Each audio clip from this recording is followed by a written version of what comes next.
Hello again. Today we're going to talk about the anatomy of a deal and what really makes a deal a good deal and what really makes a deal go.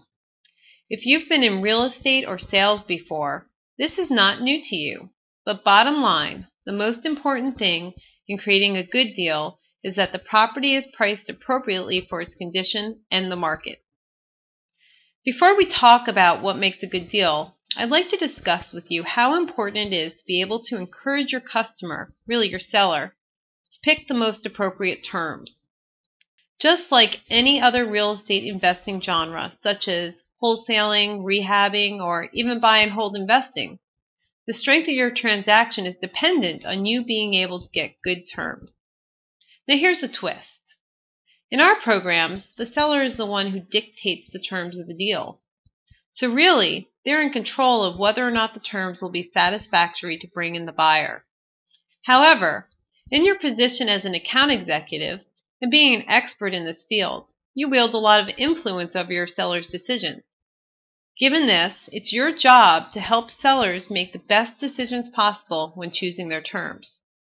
Through the power of suggestion, you can literally tell your sellers what their terms should be, and in most cases, they will take your expert opinion to heart and go along with the terms you suggest. One thing that I do like to tell sellers is that they are in fact in control of the terms they select, and hence in control as to whether or not their property sells. This takes the onus off you and the company if they decide to choose different terms and the property doesn't sell. There are really 4 things that go into making a successful deal. We're going to talk through each of these. The first is location, the second is monthly amount, the third is sales price and term, and the fourth is property condition. It's important when both marketing and discussing terms that you take all of these into account and that they align properly with each other and current market values. When talking about location, there are several things to consider. But overall, when marketing or targeting sellers, you'll want to be able to have the property in a location where there's actually demand for housing.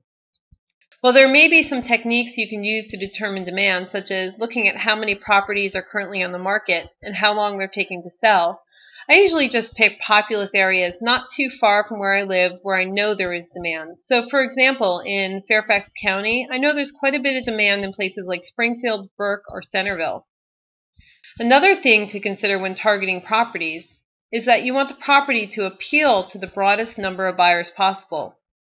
So I always suggest targeting neighborhoods where the average home value aligns with the average value of properties in the area. For example, in the Washington, D.C. area, the average home value is $350,000. So I target neighborhoods where the average home value is between $200,000 and $400,000. When looking in these neighborhoods, I also look for homes which are 3 bedrooms with at least 2 baths, which seem to draw the most attention from buyers. One other thing to consider is that unlike other real estate investing strategies where you may be looking for distressed properties, in this case, you'll be looking for sellers who want or need our programs to be successful, such as those underwater on their mortgage or landlords looking for an easier, more cost-effective way to manage their properties. Typically, pretty well-maintained move-in ready homes sell better than those that need a lot of repairs. So if you're targeting neighborhoods, you'll be better off with those that attract residents who are likely to maintain their homes properly. Now, of course, what I'm saying are just guidelines. That's certainly not to say that we don't sell houses that don't adhere to these rules. We certainly do. They just may take a little longer to move. So once you have a prospect, you're ready to talk to your seller about setting their terms. The first and most important term that you'll set with your seller is the monthly amount. The reason that this is so important is that this is the first thing that buyers think about when considering a property. They want to know if the property is affordable for them now. For best chances of success, the monthly amount should be as close to rental comps as possible. In my first phone call with a seller, I do my best to get the address, number of bedrooms, and how much they think they should get for the monthly amount. And then, either while they're on the phone or after the call is over when I'm doing my research, I'll take a look at rental comps. I use a site called rentometer.com to do this, and I've found that it's amazingly accurate. I will then suggest to my seller what the monthly amount should be, and in many cases, because I'm the expert, they'll follow my recommendations. You'll most certainly run across sellers who want more than the current rental comps, and this is okay. But I do always try to encourage them towards the right numbers so that they can be successful.